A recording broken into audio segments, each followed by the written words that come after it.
sebetulnya saya itu hanya menjadi jembatan. Yang paling penting kan nanti partai-partai lah. Partai-partai. Jembatan untuk semuanya. Saya ingin menjadi jembatan untuk semuanya. Pertemuan antara Presiden Joko Widodo dengan Ketua Umum Partai Nasdem Surya Paloh pada Minggu malam cukup mengejutkan dan mengundang tanda tanya publik. Pasalnya Jokowi dan Paloh merupakan dua tokoh yang punya perbedaan afiliasi politik di pemilu 2024. Pertemuan ini pun justru tidak diketahui Partai Keadilan Sejahtera sebagai mitra koalisi Partai Nasdem. PKS mengaku mengetahui pertemuan dari media. Kendati demikian, PKS mengklaim parpol koalisi pengusung Capres-Cawapres Anies Baswedan Muhaimin Iskandar hingga kini masih solid. Ya, kami tahu setelah diinformasikan oleh salah satu media dan kami mengkonfirmasi kepada kawan kami di Nasdem bahwa memang ada pertemuan dan menurut keterangan Sekjen memang ada undangan dari Presiden Jokowi kepada Pak Surya Paloh. Dan menurut kami itu memang hak setiap partai politik untuk membangun komunikasi dengan siapapun. Sampai saat ini kami solid, pertemuan demi pertemuan terjadi antar pimpinan partai. Peta politik pasca Pilpres 2024 bisa saja langsung berubah, terutama setelah Capres Prabowo Subianto dalam pidato klaim kemenangannya menyinggung akan merangkul semua unsur pasca Pilpres. Prabowo, Gibran, dan seluruh koalisi Indonesia Maju, kami akan merangkul semua unsur dan semua kekuatan.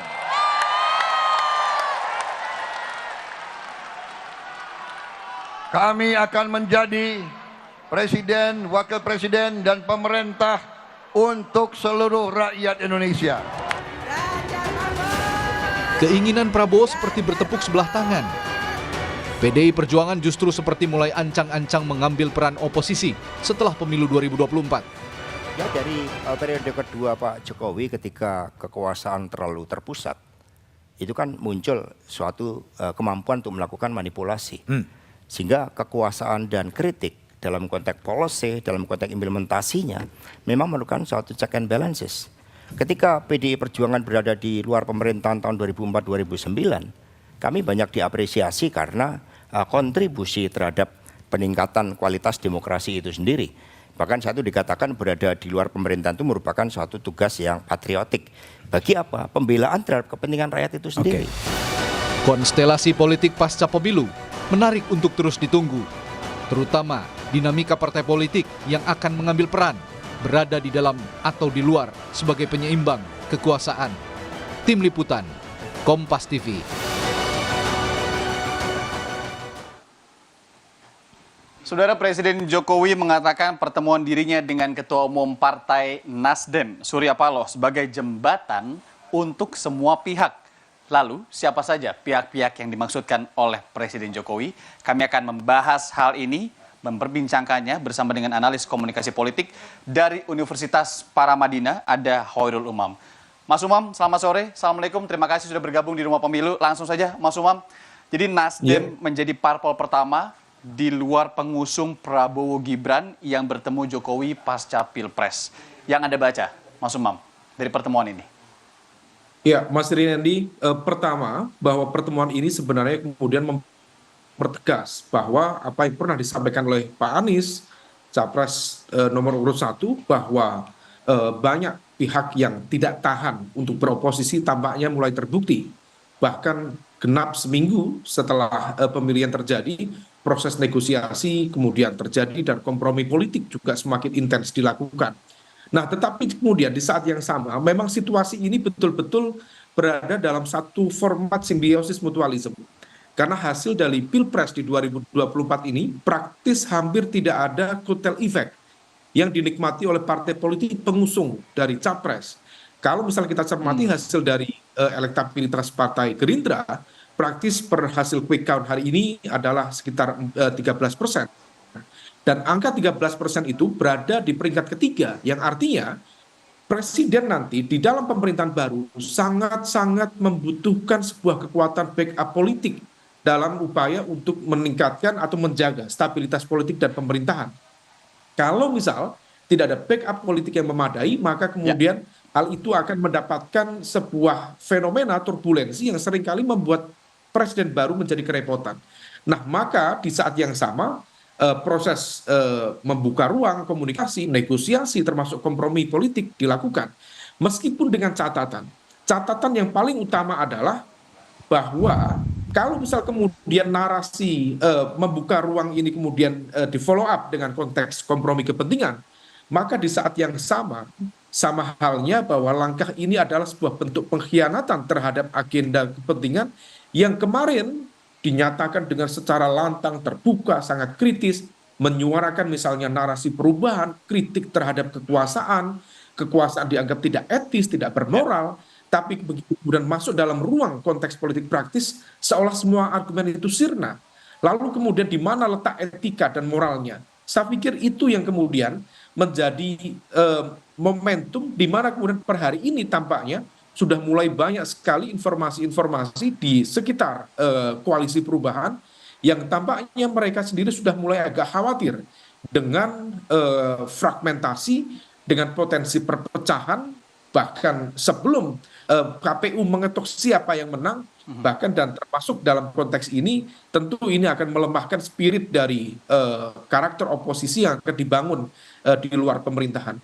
Dan hal ini sebenarnya Mas itu sudah mulai terbaca. Itu yang saya sejak awal roh politik dari Nasdem termasuk dari Pak Surya Paloh itu bukan perubahan, tetapi kemudian karena proses negosiasi dan mungkin dengan karakter beliau yang juga cukup fleksibel ya, karena juga karakter seorang pedagang dan lain sebagainya, maka kemudian hal ini yang kemudian memunculkan sejumlah pertanyaan, sehingga kemudian kalau misal ada pihak-pihak seperti PKS, kemudian PKB yang sudah mulai merasa terhianati, maka menjadi sebuah fenomena yang cukup relevan.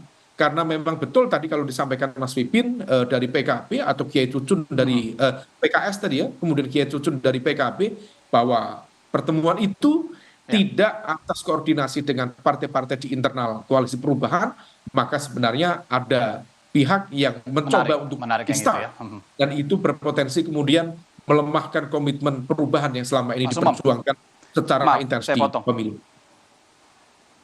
Tapi apa maksud dibalik yang Pak Jokowi nyatakan ini adalah jembatan bagi semua pihak? Apa yang Anda baca dari ini? Ya, ini juga menjadi konteks yang agak merisaukan ya, karena bagaimanapun juga akuntabilitas tertinggi dalam sistem presidensial itu adalah presiden. Dan presiden terpilih dalam konteks Pilpres 2024 adalah Pak Prabowo Subianto sendiri. Memang betul Pak Jokowi adalah salah satu bagian dari pemilik saham ibaratnya di dalam konteks koalisi Indonesia Maju, tetapi kemudian kalau misal kemudian mau membangun komunikasi, kemudian termasuk dalam konteks kalkulasi strategisnya adalah koalisi, memang seharusnya bersama dengan capres terpilih. Tapi kemudian sekarang dengan Pak Jokowi yang per hari ini masih menjadi presiden aktif, seolah-olah kemudian Pak Prabowo hanya menjadi petugas Pak Jokowi, sehingga kemudian deal politiknya dilakukan antara Pak Paloh dengan Pak Jokowi. Nah ini yang kemudian seolah mengembalikan narasi petugas partai atau elemen yang menjadi subordinasi dari kekuasaan yang lebih besar. Nah ini yang kemudian perlu diantisipasi, jangan sampai kemudian ini, ada kesan matahari kembar yang akan menciptakan soal semangat perubahan dari koalisi Anies Mohaimin yang tadi Anda sebutkan juga. Bagaimana kemudian ini menjadi pertanyaan besar, bagaimana kemudian kalau PKB nanti dipanggil juga? Anda melihat kemungkinan itu bisa terjadi, gimana nasib oposisi nanti kalau memang PKB kemudian Nasdem juga bergabung pada akhirnya? Ya, memang muncul sejumlah informasi bahwa sejumlah pintu komunikasi untuk menghadirkan pemilihan dalam konteks ini adalah koalisi yang stabil terus dilakukan. Terutama tampaknya menjadi target operasi pendekatan dalam konteks membangun koalisi yang kuat adalah PDIP nomor 1. Upaya untuk meyakinkan lingkaran Bu Mega supaya Bu Mega kemudian bisa masuk di pemerintahan yang akan datang itu menjadi top priority. Adapun PKB tentu menjadi sebuah pertimbangan penting karena bagaimanapun juga PKB adalah representasi dari kekuatan Islam moderat, dalam konteks ini adalah mesin politik NU, tetapi di saat yang sama ada gap komunikasi, ada pola relasi yang konfliktual antara PKB dengan PBNU saat ini. Nah, itulah yang kemudian muncul sejumlah informasi spekulatif, konon PKB salah satu yang kemudian berpotensi untuk diletakkan pada posisi eksternal di luar untuk menjadi bagian dari oposisi. Karena beberapa pertimbangan, pertama, ada semacam ketersinggungan karena kemarin PKB meninggalkan Pak Prabowo itu tanpa konfirmasi apa-apa. Bahkan Pak Prabowo mendapatkan informasi bahwa PKB meninggalkan dia itu justru dari materi konpres dari Sekjen Partai Demokrat yang waktu itu keluar dari koalisi perubahan. Lalu di saat yang sama narasi-narasi selepet. Jadi sedikit banyak sebenarnya sudah terpetakan ya Mas Umam ya? Iya, saya tambahkan sedikit, narasi selepet yang selama ini dimunculkan oleh PKB itu begitu kuat, begitu intens, menghantam jantung kredibilitas dari pemerintah Pak Jokowi, bahkan individu Pak Jokowi. Nah, hal ini yang tampaknya kemudian menjadi bahan pertimbangan. Belum tentu PKB masuk dalam kalkulasi untuk direkrut menjadi bagian dari kekuasaan, tetapi juga berpotensi untuk ditinggalkan di luar untuk menjadi bagian dari kekuatan oposisi. Oke, kita masih harus menunggu tapi ya proses rekapitulasi pada akhirnya yang paling lambat dilakukan oleh KPU secara berjenjang 20 Maret nanti paling lambat. Kemudian juga kita akan nanti menerka dan ngobrol lagi lah nanti sama Mas Umam terkait dengan peta politik yang masih sangat dinamis ini menunggu hasil resmi dari KPU nanti. Terima kasih Mas Hoirul Umam, analis komunikasi politik dari Universitas Paramadina. Selamat sore dan salam sehat selalu.